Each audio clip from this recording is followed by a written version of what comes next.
Pessoal, tudo bem? Aqui é a Fanny. Obrigada por assistir esse vídeo. Ela é de grande importância e feito especialmente para a nossa disciplina de Política Internacional Contemporânea do curso de Relações Internacionais da Universidade de Brasília. O presente vídeo, tenta trazer para vocês algumas opiniões dos colegas, Ela é feito por estudantes da disciplina, do curso também.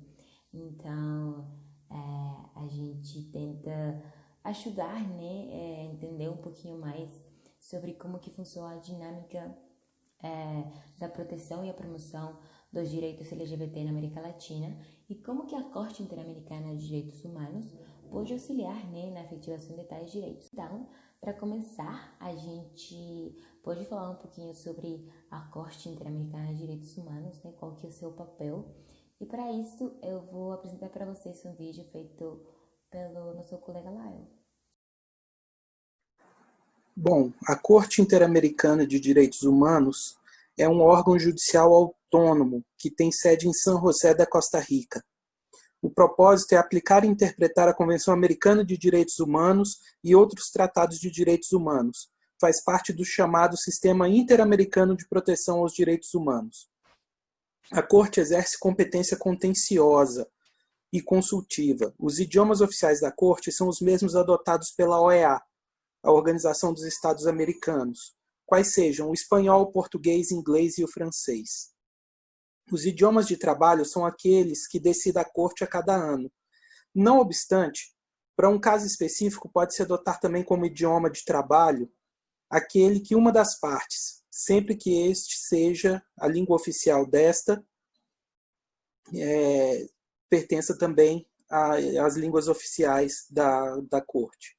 A Corte tem competência litigiosa para conhecer de qualquer caso relativo à interpretação e aplicação das disposições da Convenção Americana de Direitos Humanos, a que lhe seja submetida a apreciação. Sempre os Estados signatários devem reconhecer a competência por declaração ou convenções especiais. Basicamente, conhece dos casos em que se alegue que um dos Estados-membros tenha violado um direito ou liberdade protegido pela Convenção, sendo necessário que se tenham esgotado os procedimentos previstos nesta. As pessoas, grupos ou entidades que não sejam o Estado não têm capacidade de impetrar qualquer ação na Corte. Estas deverão recorrer à Comissão Interamericana de Direitos Humanos, e a comissão pode, se entender que o assunto é relevante, levar ao conhecimento da Corte, sempre que o Estado questionado haja reconhecido sua competência. Nesse ponto, a Corte Interamericana de Direitos Humanos não reconhece a personalidade internacional das pessoas, das organizações. Ela não reconhece o ius stati.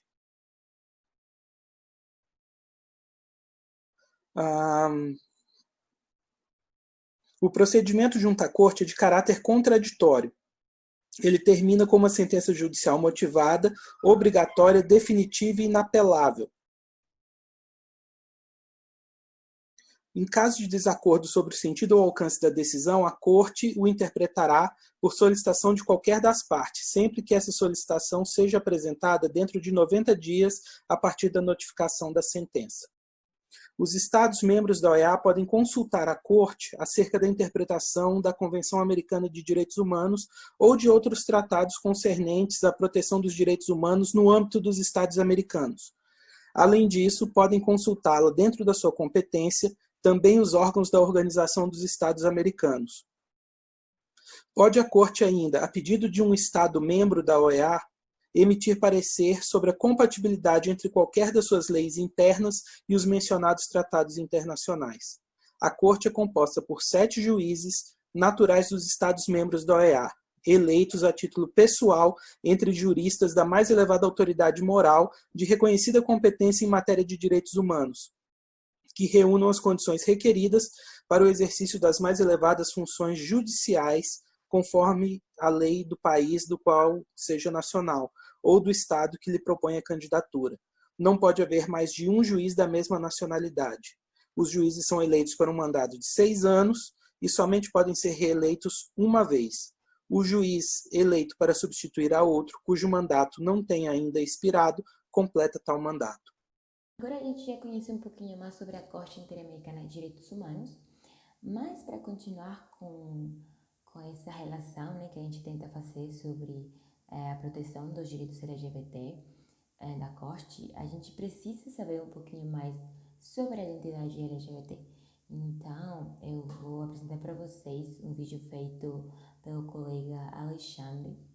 Hoje ele vai apresentar um pouquinho sobre o tema, ele vai falar sobre alguns autores pertinentes, sobre diferentes concepções e teorias também, para conhecer um pouquinho mais sobre essa identidade LGBT. Teorias de gênero e concepções LGBTQ+. Como começa a construção de gênero?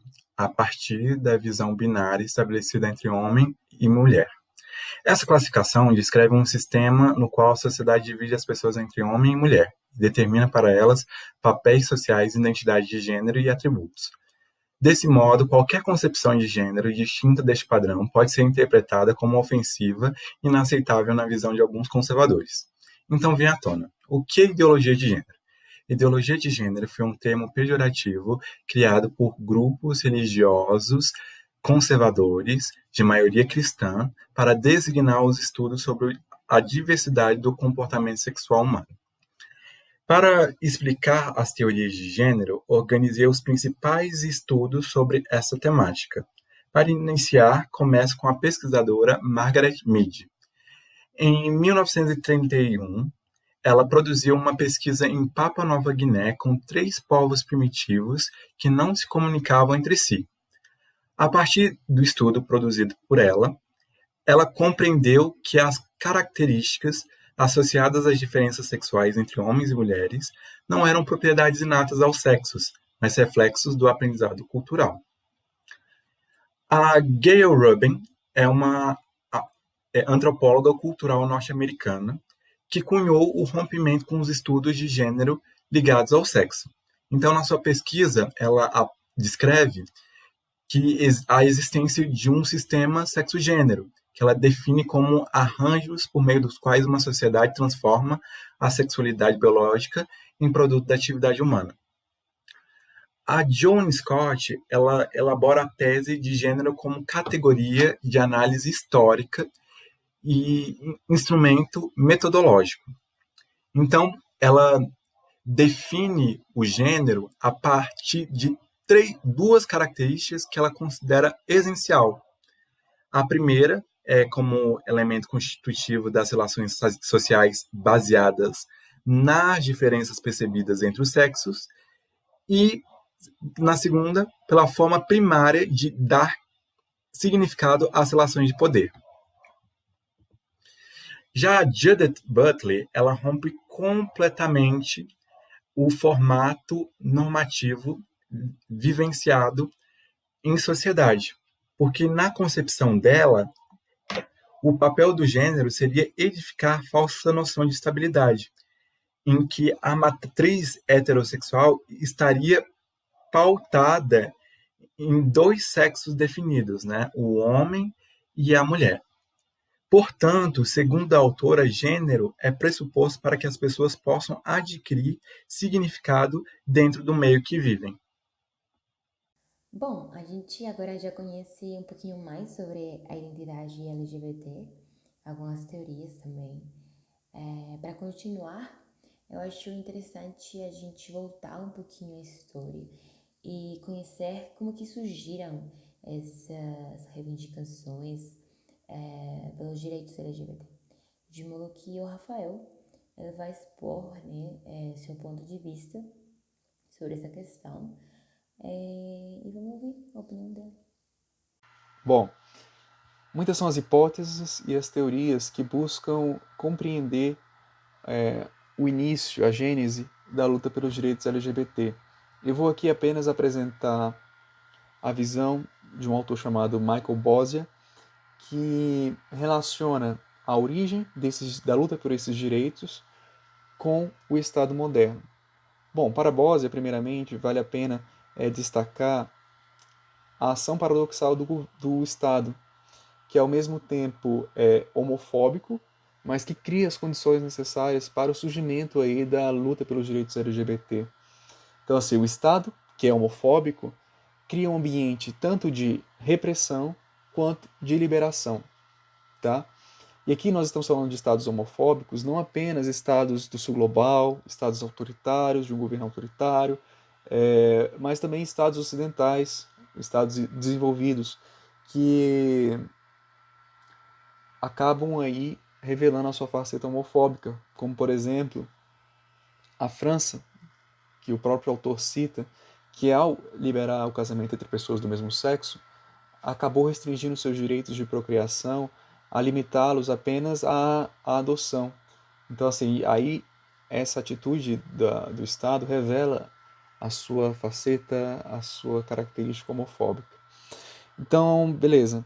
Para a gente entender como funciona essa ação paradoxal do Estado, a gente precisa entender, do Estado moderno, a gente precisa entender primeiro o que é a modernidade. E eu vou conceituá-la aqui como um conjunto de rearranjos de espaço e tempo, por meio dos quais o espaço ele não é mais restrito, ele não é mais limitado.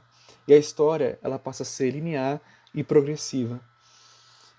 Com esses rearranjos, a gente consegue destacar todo um sistema social e universalizá-lo. Tá? Uma experiência humana local ela consegue ser universalizada. O problema disso é que produz a insignificância de modos de vida que não são compatíveis com esses padrões modernos.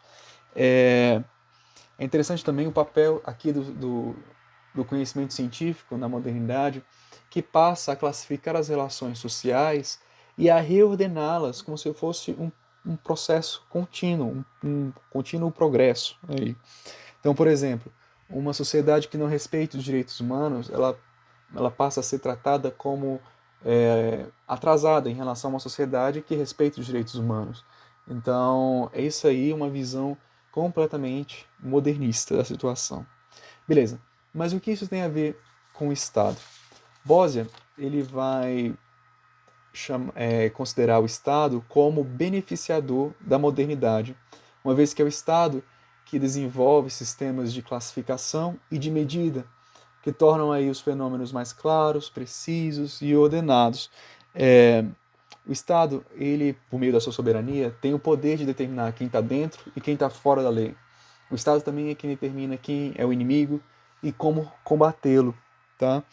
Então, a modernidade e o Estado, eles estão aí umbilicalmente conectados. Tá? E o autor coloca que dificilmente a modernidade chegaria onde chegou, né, com seu status quase de universalismo, se não fosse essa soberania estatal com seu poder regulatório. Tá? E agora voltando um pouco no assunto dos direitos LGBT, a sodomia ela era proibida há muito tempo antes do surgimento do Estado moderno.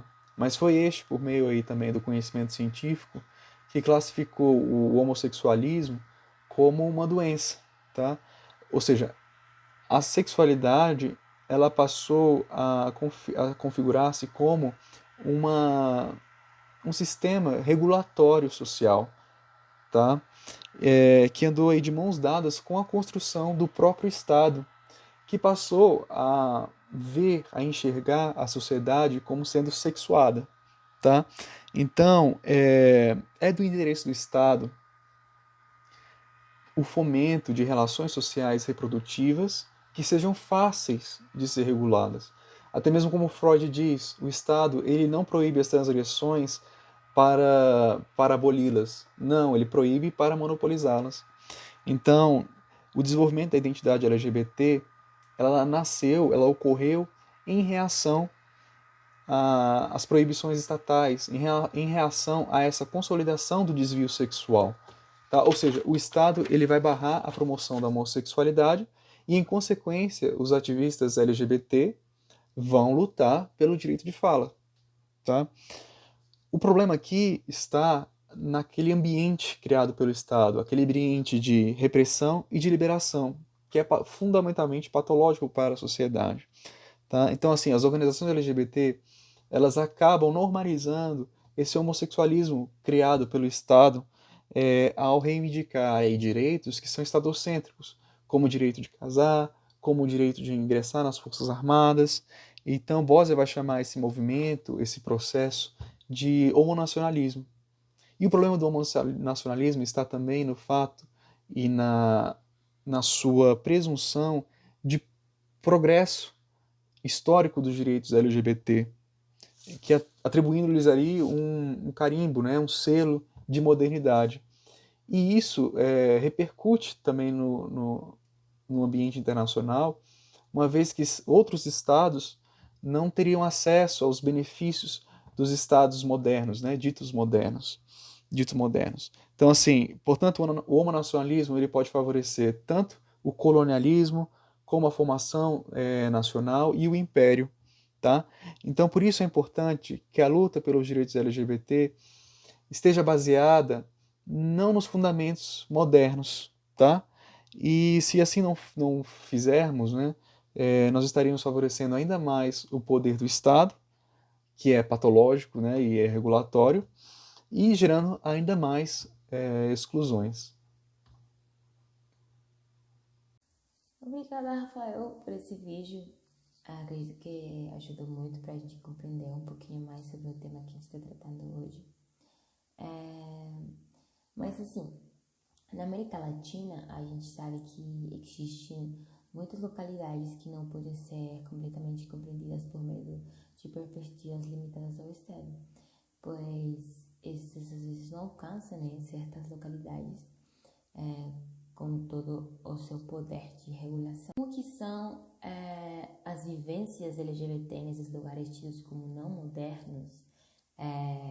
Existem mobilizações em torno dos direitos LGBT nesses lugares, né? Para entender um pouquinho mais sobre isso, eu trouxe um vídeo feito pelo colega Christian, que vai trazer também, né, algumas diferenças que a gente já escutou sobre Estado, sobre modernidade, mas também com relação a um tema muito interessante que é a região amazônica e os direitos LGBT.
Continuar, eu vou apresentar para vocês alguns casos compilados, pelo nosso colega Alexandre, sobre essa vivência LGBT aqui na América Latina. O caso Atalariffo e Ninhas vs Chile foi levado à corte em julho de 2011. Trata-se de uma mulher chamada Karen Atala, juíza chilena, que perdeu em 2003 a guarda e poder familiar de suas 3 filhas, então com 5, 6 e 10 anos de idade, para o ex-marido após um processo de divórcio alegar que Karen mantinha uma relação homoafetiva e convivia com sua parceira, o que prejudicaria o desenvolvimento sadio, psíquico e social das crianças.